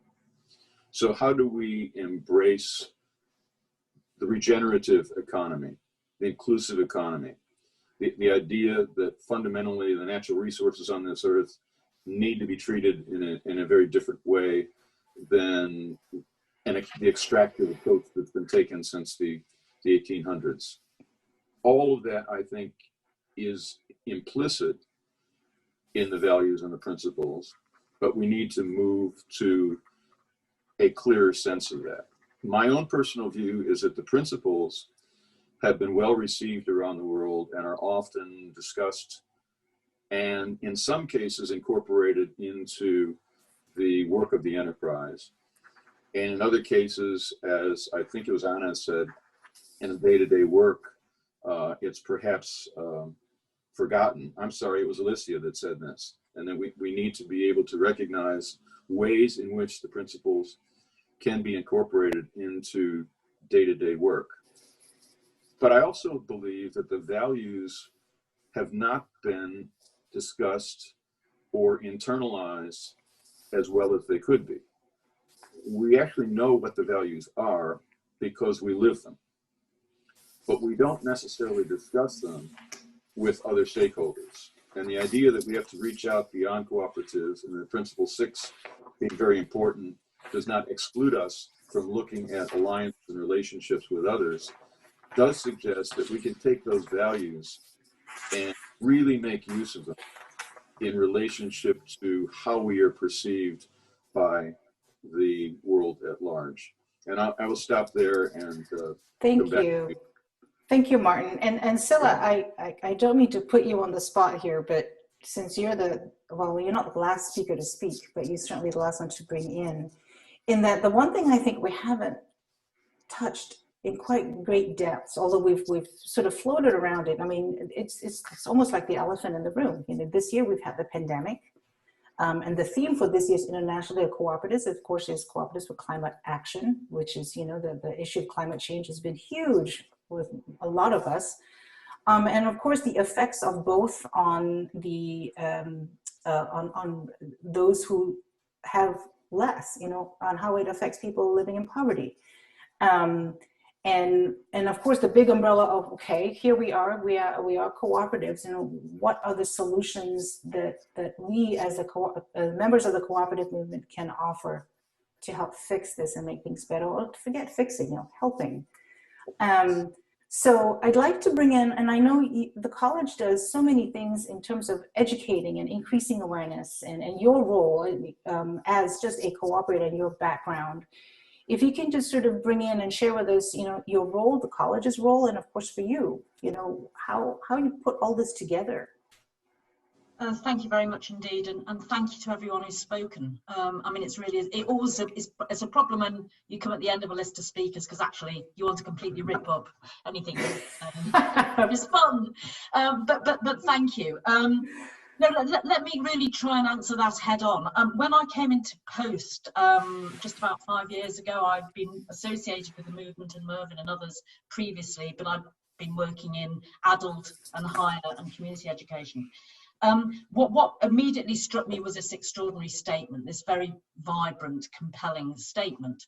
But of course, they're words, you know, so how do we actually make those come alive?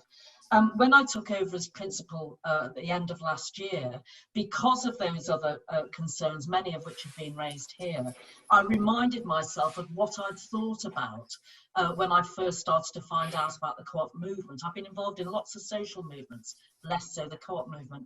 And it was fundamentally, and it's rather simplistically, that everybody potentially is a cooperator. And that's always been my starting point. So I know we talk primarily about cooperatives as livelihoods, but also what particularly interests me around the identity, the growing the sense of belonging, you know, the way that we actually buy into cooperatives is very much a much wider behavioural, social piece. And the values, of course, are critical to the college's work, because somebody said before that in the rush for business, and I think it was Mervyn, that often did drop off.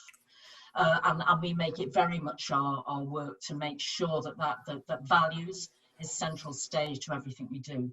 And that takes me to answer your point in a way. And forgive me for speaking from a UK perspective, and it's not intended, but it is my experience.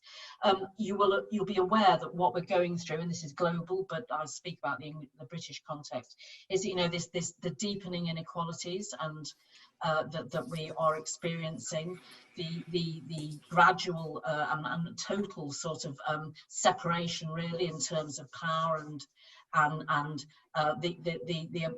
some of the appalling attitudes we've seen emerge within our society around populism and so on.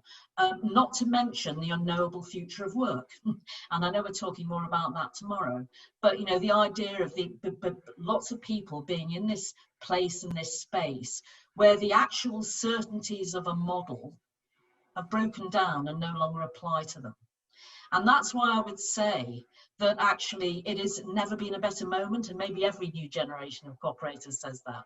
But what we are able to do, for example, is to work with fantastic young people out in communities. They're not members of the co-op movement as such, but they are emerging cooperators. They're looking at new ways of organising. They're looking at new ways of building livelihoods. So we do that sort of work. Of course, we also work with the existing movement as well, but we work with, for example, climate change activists. We work with people who have other social and environmental concerns, because we believe that through the values and through the actual practice of cooperative livelihood building, we can actually address these really big issues of our time. And we use that for a launch pad, really, of where we go and the work that we do. So when I first came across this statement, and I agree, I don't think we should tinker too much, but it has to be a living document, because people's experiences are different. And also we have new knowledges. We have different understandings of what knowledge are. And a lot of that has come through the notions of decolonising and rethinking what knowledge and truth is. And we have to embrace that as cooperators, because of course it started out by embracing difference and responding to need and to the sort of anxieties of the time. So it's never been a more modern and more contemporary movement.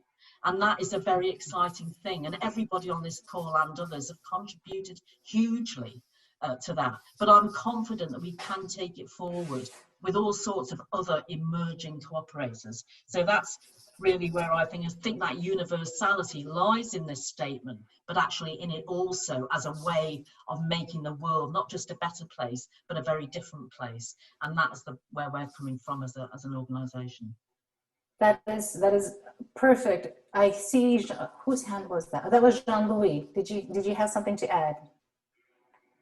Yeah, oui, très brièvement, je voudrais rappeler quelque chose que j'avais dit au sommet mondial des coopératives à Québec dans un débat final où je mettais en avant tout ce travail sur les valeurs et les principes coopératifs, et je disais, on a abandonné la neutralité politique, mais la neutralité, quand bien même elle continuerait à exister, la neutralité politique ne doit pas signifier l'indifférence. Je crois qu'être un coopérateur, c'est ne pas supporter l'indifférence de l'injustice, l'indifférence d'un monde qui va à sa perte. Et donc, c'est pour cela, je pense, que je parlais d'une opinion publique mondiale à travers les congrès et à travers l'évolution des principes coopératifs. Voilà, merci. Thank you. That is actually a perfect segue to one of the questions that I want to ask our panelists. It's actually more of a statement that came in over the weekend. And I think it'd be interesting to hear your comments on it. So here's what it says. And this ties into what you, Jean-Louis, and Scilla and Martin have mentioned in this last segment. We have seen great progress since the adoption of the Statement of Cooperative Identity in 1995. Despite the additional principle number 7 of concern for community, governance, notably management of a number of large cooperatives, tend to forget their roots. From a member standpoint, also from a community standpoint. And as a result, they become easily taken over by private investment companies. New managers and board members need to revisit and read the document Declaration Toward the 21st Century, especially the section of stressing the membership advantage and the promise, which preceded the 1995 Congress. So I think we all tend to, again, the cooperative identity means many things to many of us, and we all take different things from it, just like anything else. So, but then Scylla, like, and Martin too, you say you shouldn't tinker with it too much, it's there, but at the same time, it's also easy to forget what is there. So I'd like to hear, you know, maybe, and we talked about this at all levels today, how do we not forget, if I can put it that simply? So I would love to hear from one of you on this. And anybody? Yes, Mervyn. There's some interesting examples of this from the work of Graham Elmuth, who immediately after the 95 Congress became the chief executive of the CWS. And one of the first things that he did was ask the college to develop a program on the statement and values and principles for all of the senior managers. It also ties in with another comment from the question, because when we started running those programs, there was a serious attempt to attack and demutualize the Cooperative Wholesale Society. And as a result, those courses were absolutely electrifying.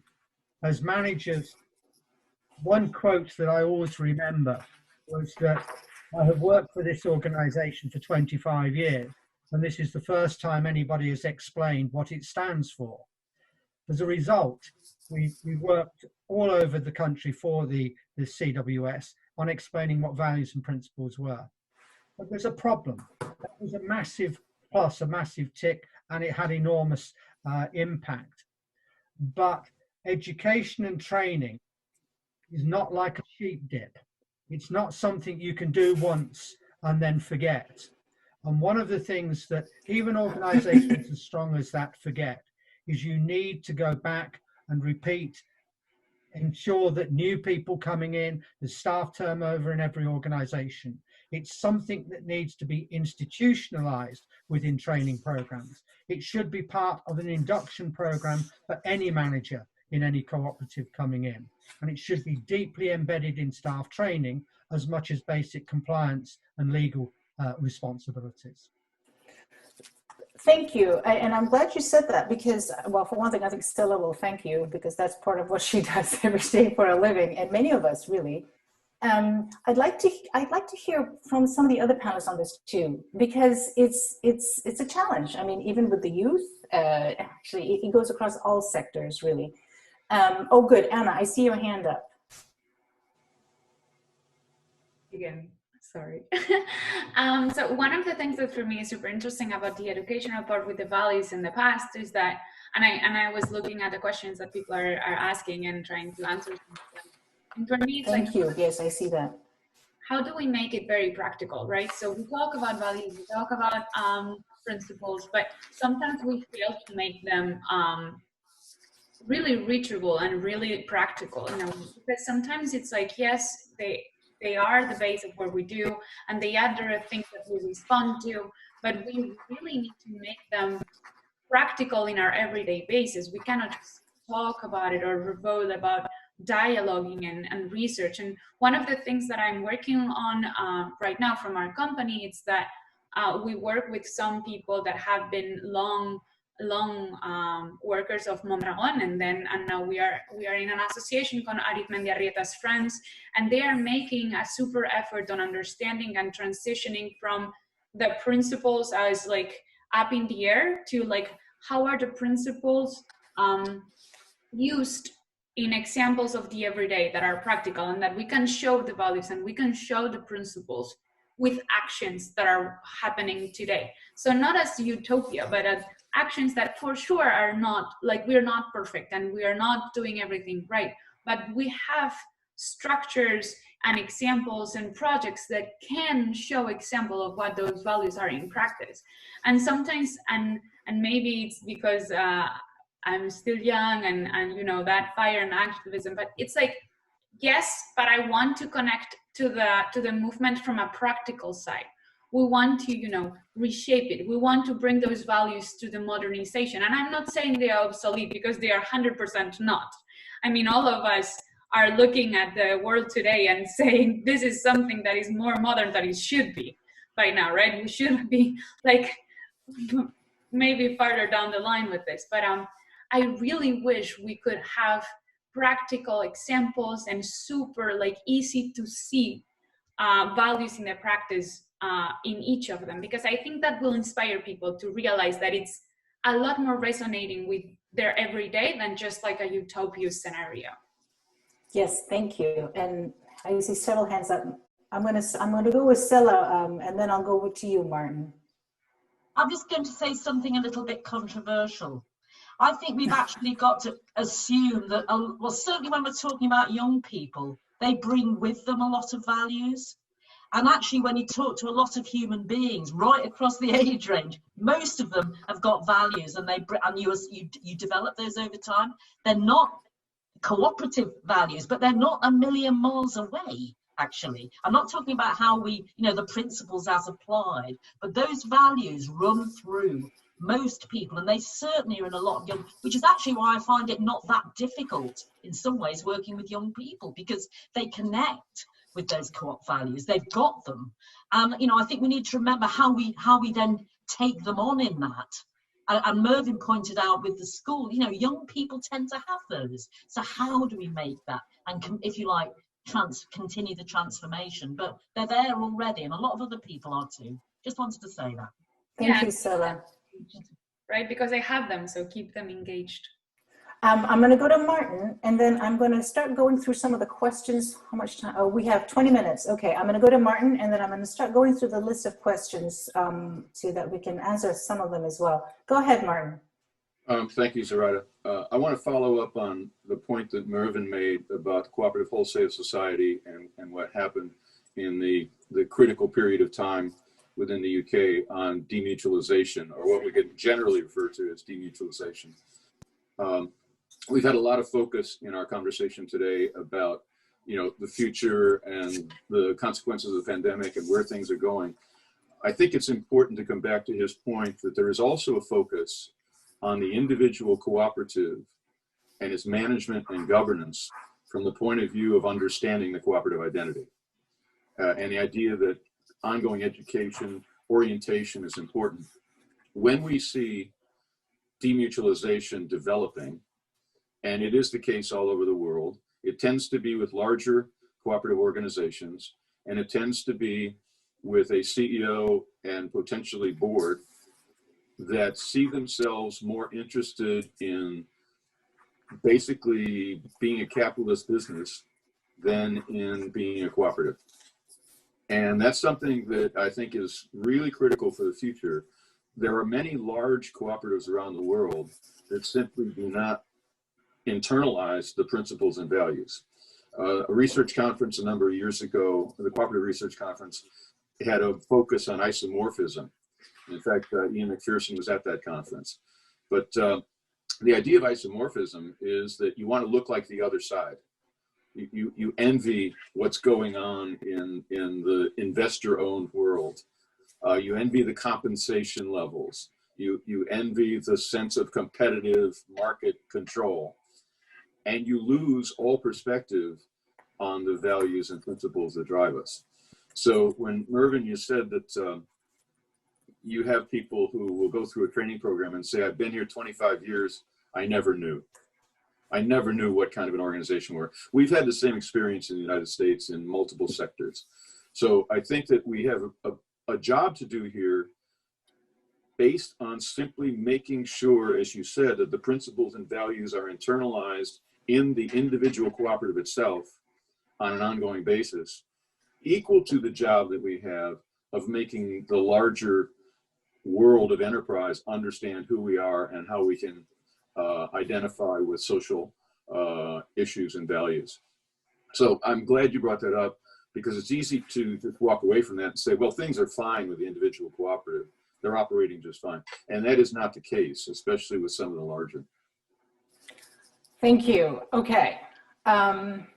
And I have a feel we're going to circle back to all these different stuff that we've talked about here, but I do want to go to some of the questions. And I've already asked a bunch of them throughout our conversation based on what's going on, but these have been submitted in live. And thank you, my fellow panelists who have taken on and answering some of these questions as we've been having these conversations. That's been very helpful.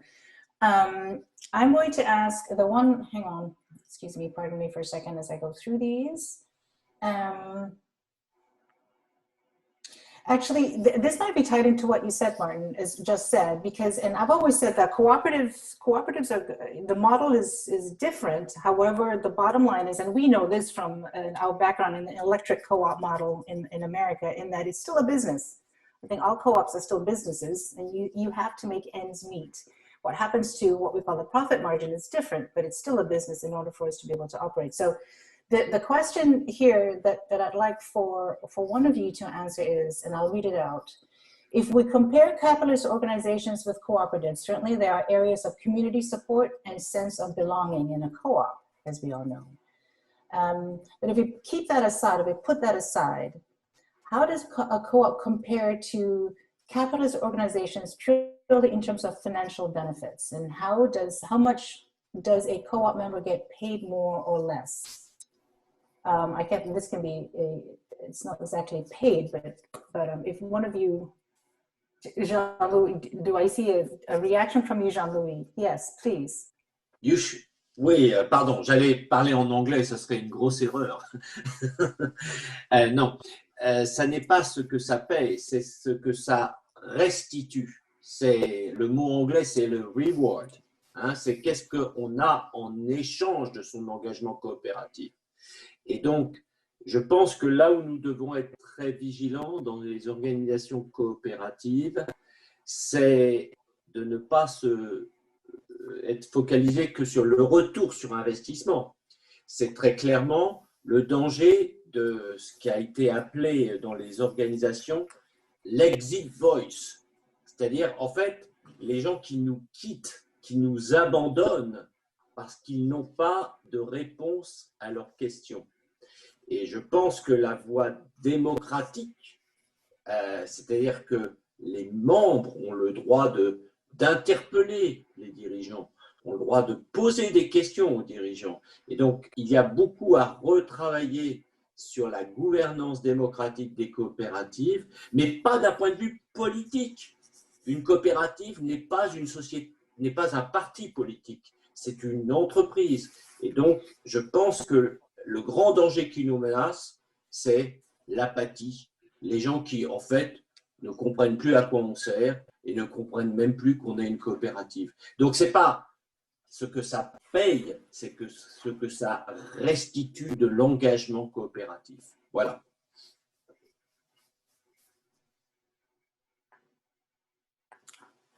That is sort of key, isn't it?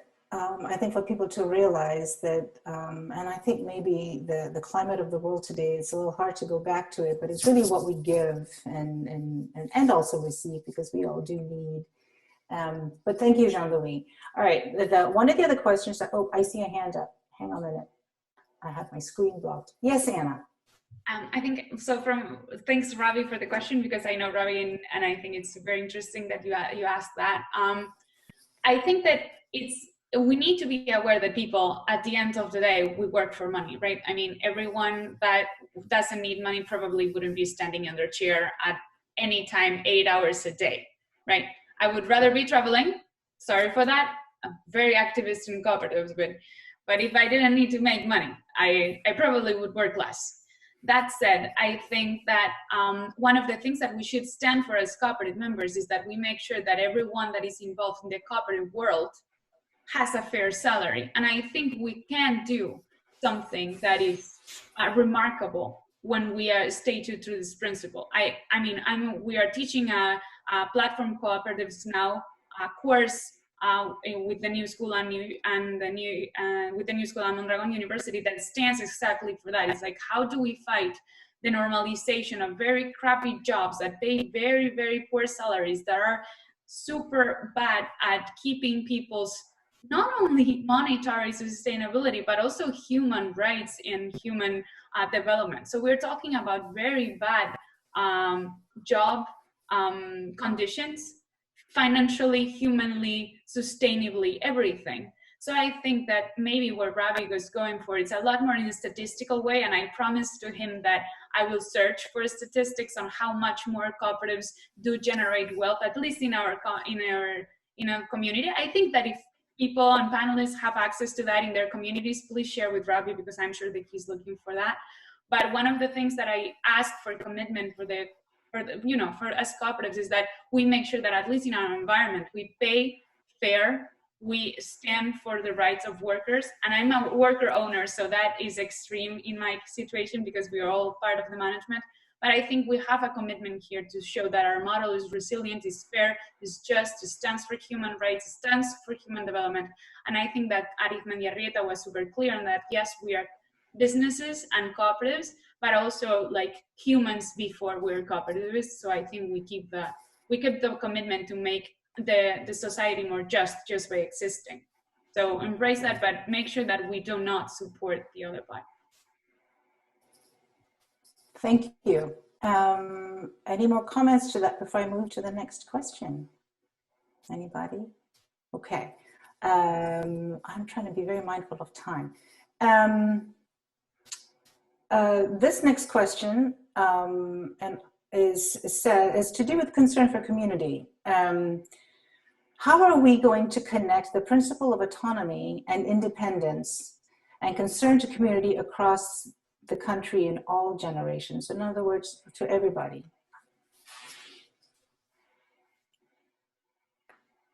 Do I have any takers? I'll take some. Yes, Mary.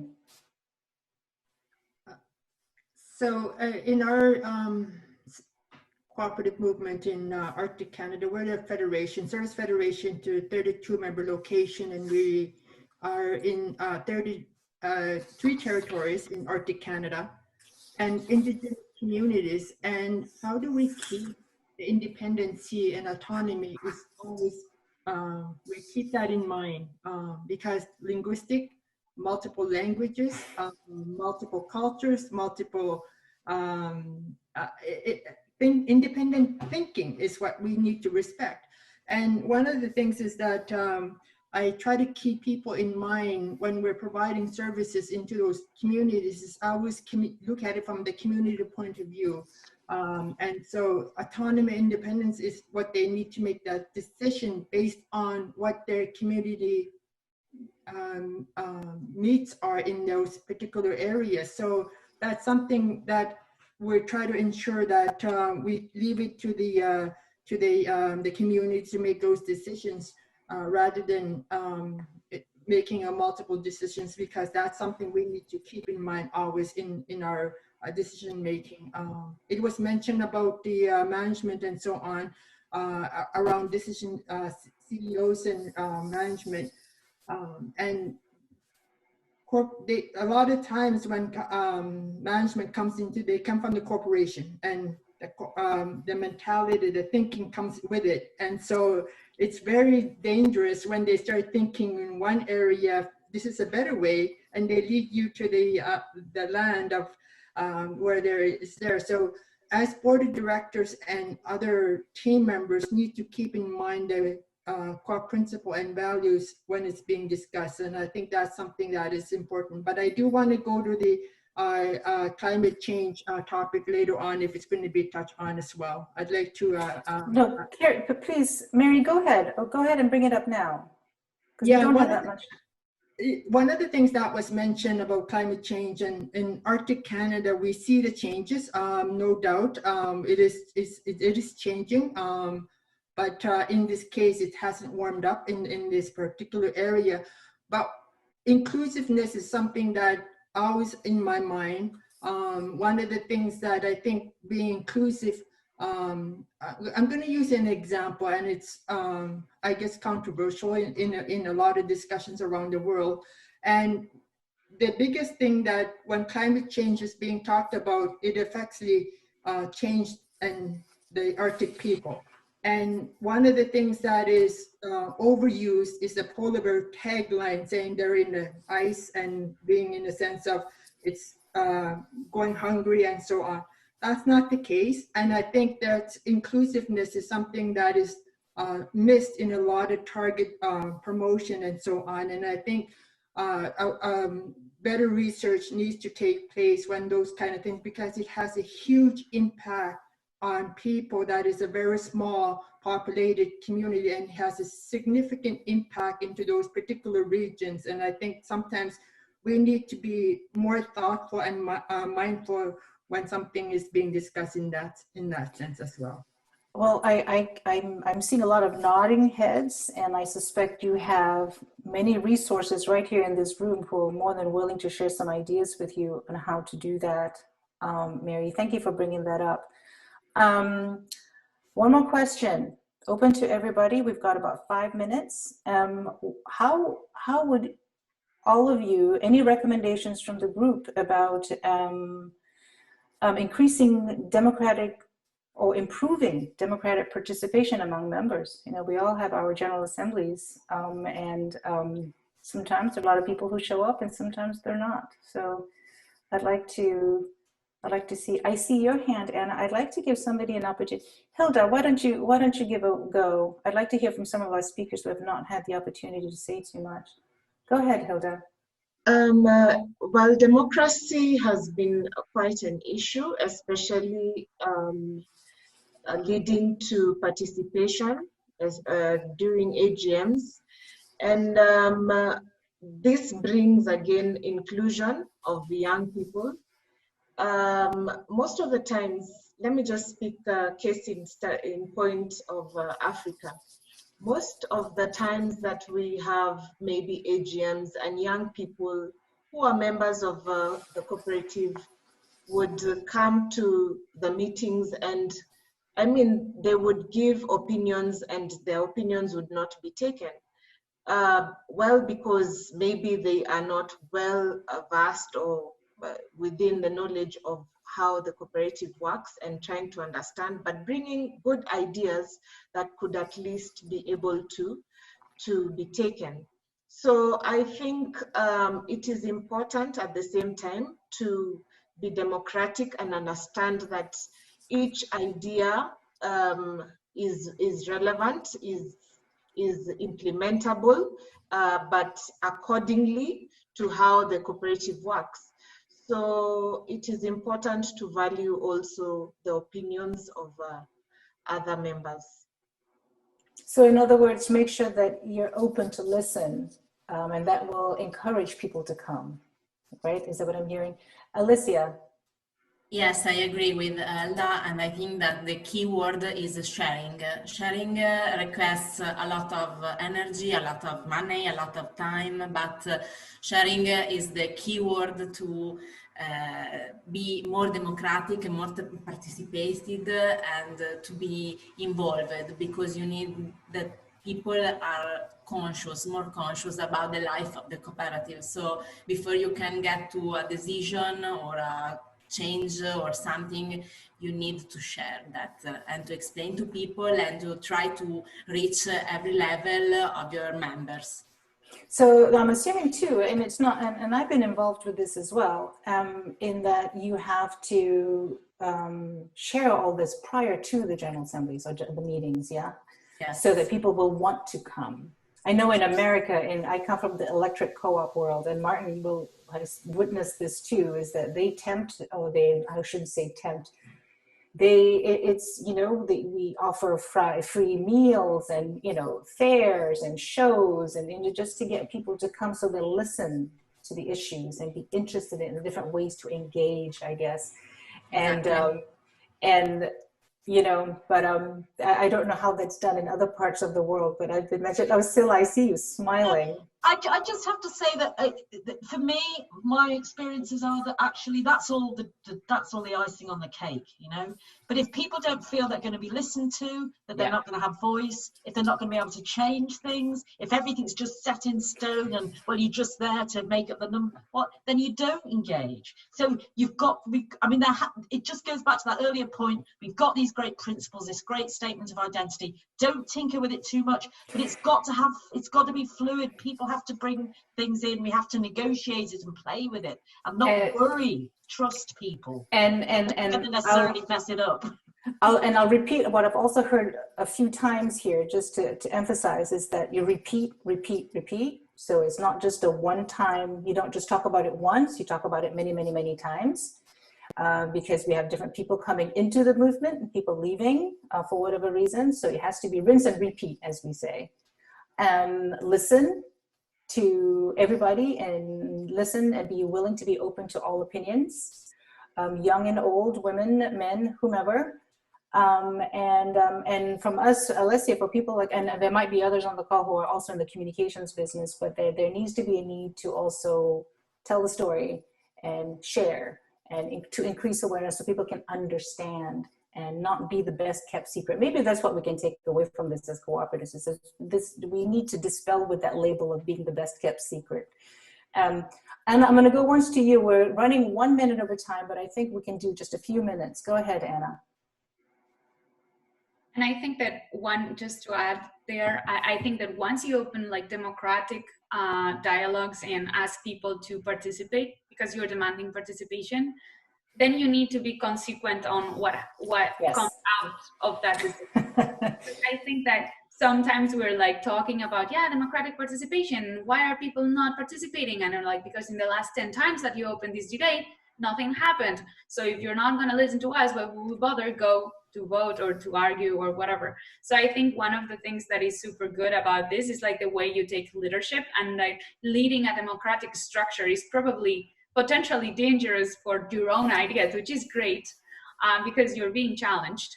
But in the other hand, it's like you need to be consequent on the fact that you are opening the floor to other people to maybe argue and potentially disagree. Your opinion will disagree with what you were proposing. Yeah, I mean, we heard this from Akira, from Mervyn and Jean-Louis, and for everybody, is that it's messy.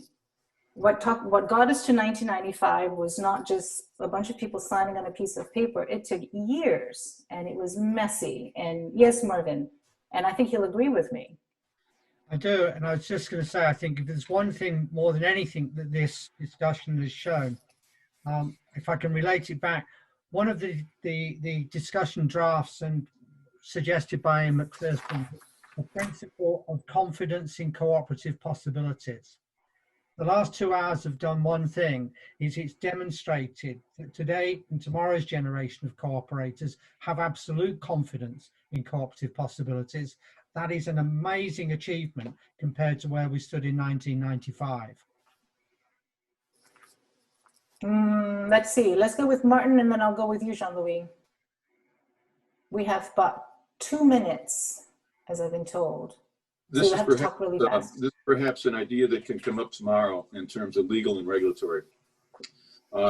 We referenced Ian McPherson quite a few times, and in the chat room, there was also a reference to his work on cooperatives' role in addressing positive peace in the world, working with Yehuda Paz. The Declaration on Positive Peace through Cooperatives that was passed in Kigali, and it was absolutely appropriate that it was passed in Rwanda, indicates that in fact cooperatives can play a very important community role in ensuring that the conditions for a positive environment, a healthy environment, an inclusive one for all people is there, which in turn can reduce the potential for conflict. I think that that's a very important concept and a very important contribution that they made. It is implicit, I suppose, in Principle 7 on commitment to community, because you want a positive community for all. And I just wanted to add that to the discussion because it has potential impact in terms of removing the legal and regulatory impediments to cooperative development and to the existence of cooperatives, which can in turn create a more positive, peaceful environment globally. And I think I might have to close out with Jean-Louis. You can go out with a big hurrah, Jean-Louis. Très brièvement, je pense qu'on a trop voulu réduire dans le mouvement coopératif le principe une personne, une voix, une personne égale un bulletin de vote. En anglais, one person, one voice, it's not one ballot. Okay? Et donc, c'est très important de donner la parole aux gens et de permettre la délibération. Le vote n'est que le résultat de la délibération. Merci.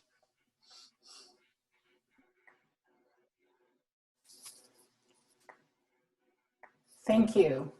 Thank you, everybody. I think it's, regardless of how early some of us had to get up this morning, I think it's safe to say that this conversation could really go on much longer. And I cannot tell each of you, my panelists, how much, not only have I enjoyed it, but it truly is a privilege to be with all of you. And I don't think this can happen most times, you know, pre-pandemic especially, right? I would very much prefer to be sitting around a table with each of you to have this conversation directly.